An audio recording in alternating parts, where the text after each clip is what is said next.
Vrindavan Bihari Lal ki jai, Bhai Saniwal ki jai, Vrishabhanu Raj Kumari Ju ki jai, Jai Jai Sri Radhe.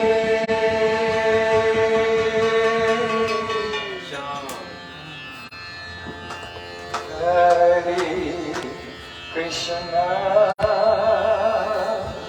Hare Krishna, Krishna Krishna, Hare Hare, Hare Rama, Hare Rama,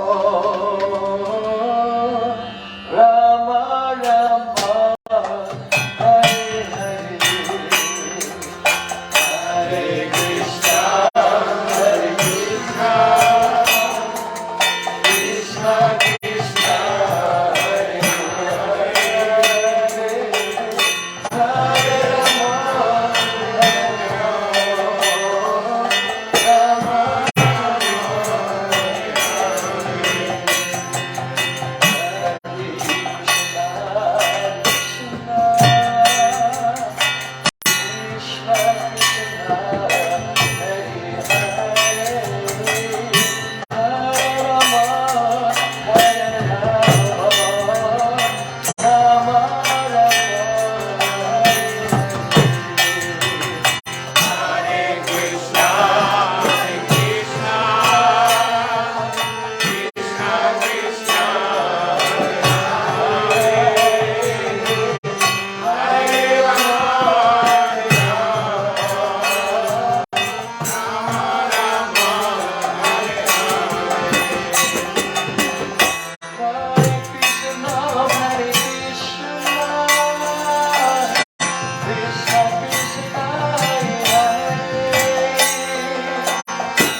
Vaistam Vishajipurvatam Adrasvarupam Rupam Tasakajam Vipurim Madhurim Goshtavati Radha Kundaram Ahoradikamarvasam Ratuya Sapatita Kripaya Shri Guru Gurave Gaurachandraya Radhikaya Namaye Krishnaya Krishna Bhaktaya Bhaktaya Namo Namah Ananda Vilamaya Vigrahaya Hemabandibhyaschari Sundaraya Tasmai Mahapremasamradaya Chaitanya Chandraya Namo Namaste Chaitanya Chandraya Namo Namaste Chaitanya Chandraya Namo Namaste Bhaktya Vihina Aparana Lakshmi Jilpasya Kamari Kayangamari Vipamari Tvam Sharanam Prabhaya Vinde Namaste Charanara Vindam Vinde Namaste Charanara Vindam Govinda Namo Dharmadaveti Govinda Namo Dharmadaveti Govinda Namo Dharmadaveti Govinda Namo Dharmadaveti Hare Krishna Hare Rama Hare Saketi Govinda Namo Dharmadaveti Shama Sundar Sandashika Smahasmuli Manohara Radhikara Mama Kripanidhi So Priya Charana Kim Kurim Kurum Tavaivasmi Tavaivasmi Rajivami Tayavanya Jivikyaya Devi Tam Namam Charantikam First of all, I have for my sustained Dandavat Sarda Pushpanjali, my heart like flowers thousands and thousands of times at the lotus feet of my holy master, my supremely worshipable spiritual Gurudev, Asmadhiya Paramaradattma Guru Parapadma, Nitilila Pravishna Om Vishnuhar, Shtotarasita Sri, Rupanugacharya, Silbhakti Vedantan Harayan Goswami Maharaj. Secondly, I have for my pranam thousands of times at the lotus feet of my Param Gurudev, to Srila Prabhupada and to all of our Sri Rupanuga Gaudiya Guru Parampara. And finally, I have for my pranam to Sri Srimati Shamrani Didi and all the assembled Vaishnavas and Vaishnavis,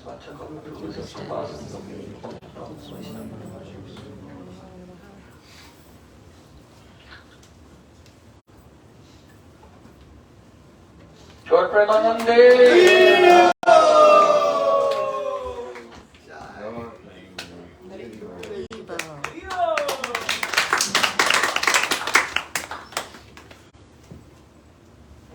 Susrusro Svatadhanasya Vasudeva Katharuchi Sanmayat Sevyavitra Punya Kirtan Shevanat.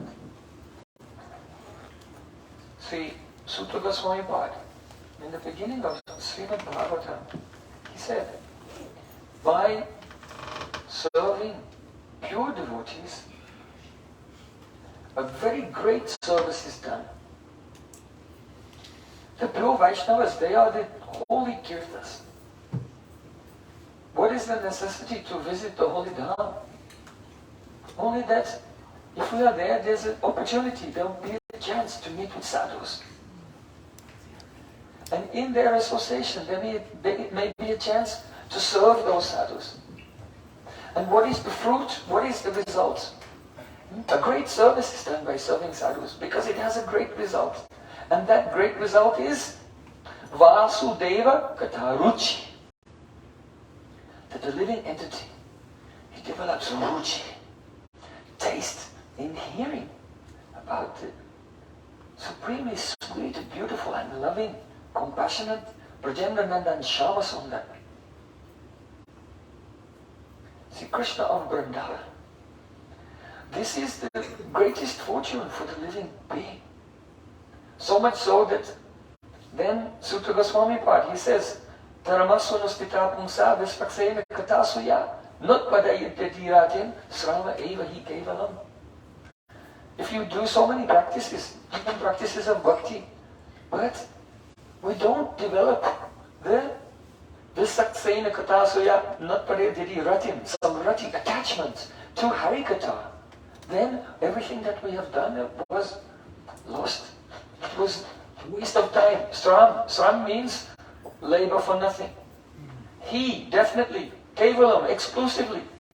Srama eva he. Eva, certainly. It was certainly, absolutely, and totally and completely a waste of time. So to develop a taste in Harikatha, this is the most important thing. And this is the fruit of our seva to Vaishnavas. If we can be blessed with this Harikatha, with taste in Harikatha. Why? Because when the devotee is absorbed in Harikatha, Nigamakal patro galitam palam shukamukadamrata dravasamyatam pipat bhagatam rasamalyam uraho rasika bhuvibhavukaha. Srila Vyasadeva in his Mangala Charnam is saying that this Bhagavad Katha, Srimad Bhagavad Katha, it is the mature fruit on the desire tree of the Vedas. Many people, they try to follow the Vedas, they study the Vedas, and they try to take from the Vedas what they want. But this is not important. What do we want from the Vedas? The question is, what do the Vedas want to give to us? So the desire tree of the Vedas wants to give us the fruit. A very sweet, ripe, juicy fruit. And that is the Krishna Katha of Srimad Bhagavatam. And it's flowing down in parampara. It became more delicious because it was just as the mango is, when it's pecked by a parrot, it becomes more sweet. So it became more sweet because it emanated from the lips of Shukadeva Goswami. And then this juice is coming down to us. That means that it is, who has heard from Shukadeva Goswami, his heart is filled with rasa and it overflows in the form of his Harikatha. Goes into the ear of the next Acharya and his heart overflows and it comes out from his mouth in the form of Harikatha. And in this way, the nectarian rasa of Goloka Vrindavan is descending. So Pibata Bhagavatam, taste this rasa. Rasamalayam. Alayam means until you are liberated, and even after liberation, one will go on tasting this. Otherwise, rasam alay means fainting. Hear this Harikatha until you're in such ecstasy that you faint. Muhura ho rasika. Muhu means again. That means, and when you wake up from fainting, listen again and faint again. And again and again. Muhura ho rasika bhuvi bhavukaha. Who should relish this? Bhuvi, on this earth, they're the bhavuk. Those who have attained bhav, they're relishing. And the rasika, they are the eternal associates. They're also coming here sometimes. So two categories are relishing. Those eternal associates who are coming here, and those in this world who by their association have come to the stage of bhav. So, bhurabo rasika bhui bhavukaha.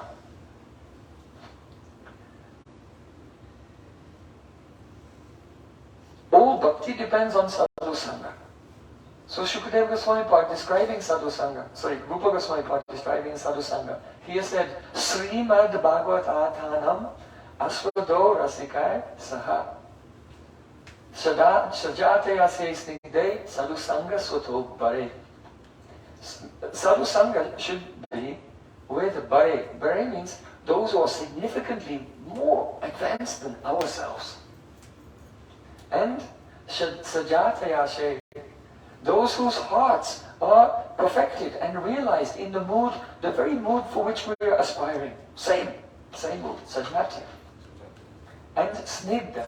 Snigdha means affectionate. Here affectionate especially means that if we have the opportunity to serve a pure Vaishnava and please them, then in their heart they make a sankalpa.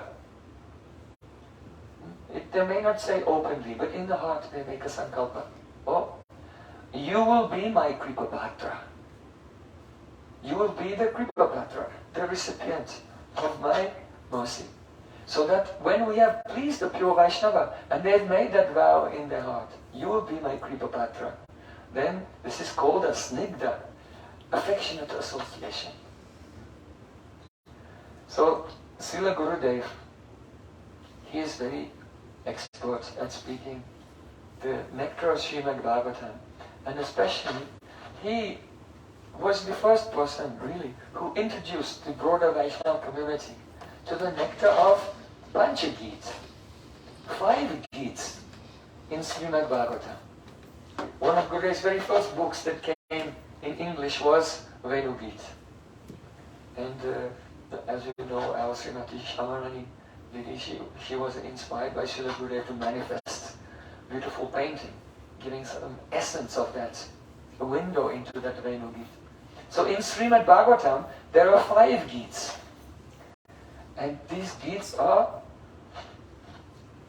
something quite extraordinary, astonishing, and very, very different from each other. Each of the 5 Geets of Srimad Bhagavatam has its own Vaisistya, its own speciality, its own profound rasa, which is very different to the other Geets. So what are the 5 Geets of Bhagavatam? First, Venu Geet, yes, chapter 21. Then,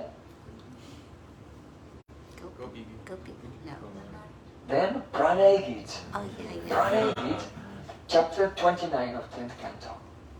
Then the next Geet is Gopi Geet. Next Geet is Gopi Geet, chapter 31. Yeah? Then the next Geet is Yugal Geet. Yugal Geet, chapter 35. And then the last Geet is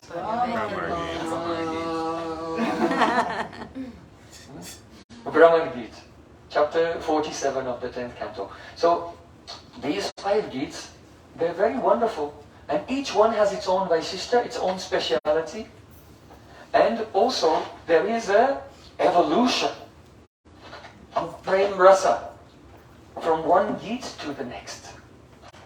And so it's important to begin. Srila Gurudev, he first instructed us in Venu Geet, he gave Venu Geet. And in Ras Manchajai he has given Pranay Geet and Gopi Geet, and also a separate book on Gopi Geet. Verses of Yugal Geet, some are there, Gurudev has commented in the Bhajan Rahasya as well. And the Brahma Geet, though Gurudev has not written directly on this, but often he would speak on this. So this evening, I have a very short time, I think, so I cannot tell so much, but just to give some idea of the nectar of each Geet, what is the speciality of each one. So, first of all, Venu Geet. The speciality of this Venu Geet is that it is in the mood of Purva Rag. Purva Rag is a type of separation, but it's the separation that the lover and beloved feel for each other when they have fallen in love, but they did not actually get the chance to meet together. So this is very sweet. One thing we have to consider is, when we speak about meeting and separation, is there is actually meeting by being together and separation by not being together. And then that is called, being together is called yog, and being physically separate is called viyog. But then there is the rasa of meeting and separation. So the rasa of meeting is called sambhog rasa. And the rasa of separation is called the vipralamba rasa. So these are two separate categories. You have to keep them separate. Because sometimes the rasa of separation is experienced in meeting. And sometimes the rasa of meeting is relished in viyog, in separation. And sometimes, even in meeting, there is experience of the vipralamba rasa and sambhog rasa at the same time. Even. So there are many varieties of prem vilas. Love itself has its many varieties of play. So the speciality of Venu Gita is that Braj Gopis, they have fallen in love with Krishna, but they have not yet had the chance to meet directly and associate with him very intimately. So at that time, they're in their homes. And being in their homes, Krishna has gone out into the forest, and from far away, he knows they're listening, and Krishna is playing on his flute. So, Tad Braja Striya Asrutya Venu Gitas Narodayam. Look, this is 40. The Harikatha manifest. So, Tad Braja Striya Asrutya Venu Gitas Narodayam. Kaschit Paroksham Krishnasya Swasapi Sakidyo Vyavanayan. It means that as the Braj Gopis, they heard the sound of Krishna's flute, then Smarodayam, Prem, was inflamed within their hearts. And at that time, Kaschit Paroksham Krishnasya Swasakidyo Vyavanayan, in different groups. Some gopis are gathered together in this home, some gopis are gathered together in this home, some in this. In their different groups of sakis around Braja, they began to speak to each other, but not directly. Kaschit paroksha, indirectly, because they have shyness. The speciality of this Venu Gita, one, it is a vipralamba, it is separation. And it is viyog, they are physically separated. Number two, it is purvarag, it is a separation before meeting. And in this, another speciality, they're only speaking to their own sakis, other gopis and other groups are not there. And another speciality is that they are not openly saying what they mean. They have some shyness, it's avahita bhav. So they say one thing, and they're thinking one thing, but hiding that and saying something else. They may say, Vrindavanam Saki Bhuvo Vitanoti Kirtim, Devaki Sutapadam Buddha Labda Lakshmi, Govinda Vena Manumatta Mayora Nityam, Prachadri Sanvaratanya Samasta Sattvam. Oh Saki, this Vrindavan is glorious. Why? Because it's decorated with the footprints of Sri Krishna. Huh? This is what they're saying. But what is the inner feeling? The inner feeling is, oh, my body is smeared with kumkum. And Vrindavan is glorious, but I am not glorious, I am unfortunate, because I don't have the marks, the footprints of Krishna on my heart. That is their desire. But hiding this is, oh, Vrindavan is glorious, having the footprints of Krishna there. Govinda Venamana Matmayora Nityam. When Krishna plays his flute, then the peacocks begin to dance. They're saying this, but the inner mood is, oh, when will that day come?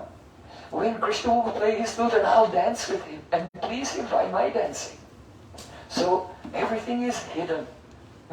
Raso gupta eva rasatvam apadyate. When rasa is hidden, then it becomes more relishable. So one thing to note here is Shukadeva Goswami Pad, he said, Tadvarnaitam arabda smarantya Krishna chestitam nasakam sparavegena vikshiptam manasomripa. When the Braj Gopis began to speak to each other about Krishna, then their voices became choked. And vikshipta mana, their mind became vikshipta, distracted. That means they forgot where they were. They were no longer in their homes anymore. Their heart, Krishna is chittacho, their heart had been stolen by Krishna. Danyasma mudda gatiopi arinya eta Gopis say, oh, look at this deer. When Krishna plays his flute, the deer, which is usually very shy, gives up shyness and comes out of the forest and approaches very close to see Krishna. The inner meaning is that, oh, I am not so fortunate because I am hearing the sound of Krishna's flute, but I cannot give up my shame and shyness and fear of my mother-in-law and my in-laws, family members, sister-in-law. But these deer, people say, Danyasma Muddha, they are foolish, but they're not foolish. I think we are foolish. Because they go to Krishna. And even the husbands of the female deer follow them very happily. But if I went to Krishna, my husband would run after me with a stick and beat me. So I am not fortunate. Those deer are fortunate. But Braj Gopi is saying, Harinya Eta, these deer, this is used inside these, they're pointing. But are there any deer in their house? There's no deer in their house. Because Krishna, by the sound of his flute, has stolen their hearts. And they're seeing, though Krishna is very far away, by Bhava Netra, by the eyes of Bhav, they're beholding the beauty and the pastimes of Sri Krishna. Their hearts have been stolen and brought there. Chita Hari Bangsidari. We sing it every morning.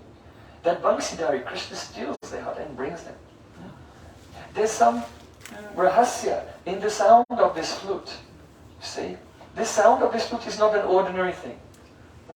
Don't think maybe I saw here there was someone came the other day and he was playing the flute. So it's not like that. There's some secret in this. What is that? Maduram Maduram Madurasya Vibur. Maduram Maduram Badanam Maduram. Madhugandhi Mridusmitam Eitadaho Maduram Maduram Maduram Maduram.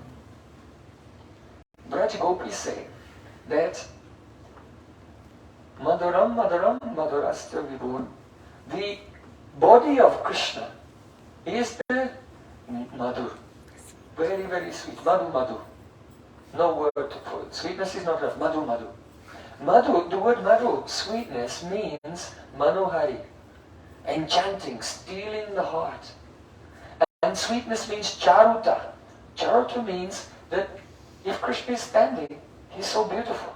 And if he's moving, he's more beautiful. And then, if he's speaking, he's more beautiful. Every turn, every movement, every posture, and everything he does looks more and more beautiful. Charuta, this is the madhurya, sweetness of Krishna. So, Krishna's body is like the kingdom of sweetness. But, Maduram Maduram, Badanam Maduram. But his face is not only Maduram Maduram, it's Maduram Maduram Maduram. 3 times. So his face is like the throne. The throne ruling over the kingdom of sweetness of his body. But there should be an emperor sitting on that throne. What is that? Madhugandhi's Mridusmitam Eitadaho. That is Krishna's smile, which is a fragrance from his drinking honey wine. So the fragrance of honey wine is coming from his smile. And that is not Madaram Madaram, or Madaram Madaram Madaram, that is Madaram Madaram Madaram Madaram. So, his body is the kingdom of sweetness, his face is the throne of the kingdom of sweetness, and the smile of Krishna is the emperor ruling over the empire of sweetness.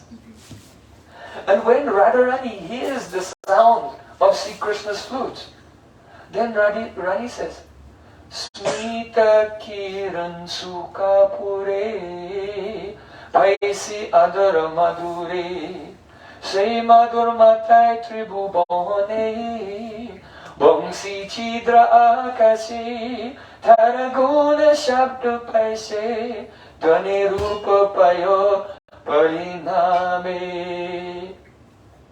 Smita Kiran Sukha Pure. When Krishna smiles, his smile shines it's like karpur. And the nectar of his lips is like madhu, honey. And this karpur and this honey is mixed together. And when Krishna takes that madhurya of Krishna, of his lips and his smile, mixed together, it makes the whole universe mad. Charms even the trees and creepers. And when Krishna, Bongsi Chita Akashe Tara Guna Shabdi Pashe, when Krishna puts his flute to his lips, then all the collective sweetness of the entire kingdom, of his body, of his face, and of his lips, enters into the space of the holes of that flute. And all that sweetness, Dwani Rupa Pai Parinam, transforms into the flute song. And now the sound of Krishna's flute is carried on the air of Braja, and all the nectar of Sri Krishna's sweetness and the nectar of Sri Krishna's lips is going now into the ears of Braj Gopis, and they lose their awareness of everything. And they experience meeting with Krishna in separation. This is Venudi. So there are many mysteries in this. Perhaps you know that Radhika said, Nadyastada Tupadarya Mukunda Gita Avarta Lakshata Manoba Pabadna Vega Alinganasta Gita Omi Bojamarare Prinanti Padi Yugalam Kamalopahara. When Sri Krishna plays upon his flute, then you can see how Jamuna river, their whirlpools appear in the river, and the waves rise up and they pluck the lotus flowers. And when Krishna comes on the bank of the river, then the waves carry the lotus flowers and offer them at the feet of Sri Krishna. So, generally, devotees, they think that, yes, Krishna plays his flute so sweetly that the river, who is female, because she's Jamuna Devi, she becomes completely agitated and disturbed with calm, with passionate love for Sri Krishna. So she's manifesting these symptoms. But those who are the Radha Paksha, more inclined to Radhika, they think in this way. Radhika's Mahabhav, Rudabhav, Anirudabhav, more than Mohan. She has Mohanakya Mahabhav. This Mohan Bhav has a symptom called Brahmanda Shobha Karita. That means that her separation from Sri Krishna is so intense that her waves of separation spread out from her and disturb the whole universe. So Srila Jiva Goswami Pad said, don't think that Krishna plays the flute and his flute is so beautiful that it disturbed the Jamuna, but rather you should think that when Krishna played his flute, Radharani's separation became so intense that it spread out in waves and disturbed the whole universe, and so the waves in Jamuna are disturbed like this. So glories of Radhika are there. Go Gopaka Anubhavam Nayato Udhara Renu Swana Kalapadai Stano Britsu Satya Aspandanam Gatim Matam Kulakastarunam Niyoga Pashakrita Lashnayo Vichitram. One Gopi is saying, when Krishna and his friends, they're driving the cows from one meadow to another, from one forest to another. At that time, Sri Krishna takes his flute to his lips and begins to play so sweetly that even the trees, which are non-moving living entities, they begin to move, they begin to tremble. So this is the power of Sri Krishna's flute. The trees burst into blossom. All the flowers appear on the trees. So this is, when devotees know that Krishna's flute has such an effect on nature that the trees tremble and the flowers blossom. But those who are rustic and more inclined towards Braja Gopis, they think in this way. Perhaps you know, it is said that if a very beautiful, chaste young woman will touch the Ashok tree with her foot, then it bursts into blossom. It's said that if a very beautiful, chaste woman will embrace a mango tree, it will burst into blossom. And it is said that if the saliva, a beautiful, chaste woman, will spit on a bakul tree, it will burst into blossom like this. So the general persons, they think, oh, Krishna played his flute and all the trees are blossoming in the forest. But those who know the glories of gopis, they think, when Krishna plays his flute, then the gopis become so bewildered they cannot even stand up. And so they embrace the trees to stop themselves from falling down. So at that time, when a gopi embraces the ashok tree and touches with the foot, then the tree is blossoming. When a gopi embraces a mango tree, then the mango blossoms are blossoming. And when a gopi is embracing a tree and thinking of Krishna, and one of the anubhavs is the salivating, and she's salivating, and the saliva is running down her face and touches the tree, then the bhakti tree is blossoming. So in this way, these verses of Venu Gita, in this actually is the glories of Radhika's praying and glories of Gopi's praying also. So this is some of the glory of the speciality of Venu Gita. The next Gita of Srimad Bhagavatam, that is the Pranay Gita. In Pranay Gita, see Krishna, finally, he plucked up the courage.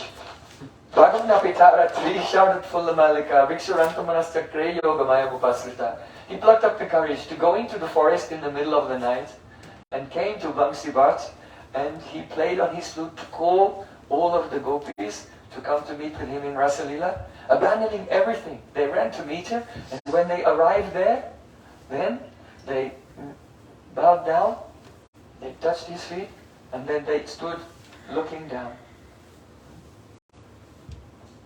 Because Krishna was not speaking, gopis were very stubborn, that Krishna should speak first. Because he's the one who called us and made us destroy our lives completely by abandoning all dharma and our families and everything. So he should speak first. And Krishna's thinking, gopis should speak first. Gopis saying, he should speak first. No, she should speak first. And so there was silence for some time. Then afterwards, see, Krishna thought, okay, now Krishna had a plan. His plan was this. I have had enough of this Abhita Bhav. You see, because the gopis, they're always hiding their mood. You see? I want to hear them openly express how they feel. But to do that, I'm going to have to completely bewilder them and make them lose their minds. Just like, you know, in Madhupan Leela, Krishna, Radha and Krishna, they drink honey wine. Why does Krishna like to get, oh Radhika, drink more? Krishna likes to get Radhika drunk because Radhika always hides her moods. She does not directly express what she wants to mean. She speaks in an Abhagita way.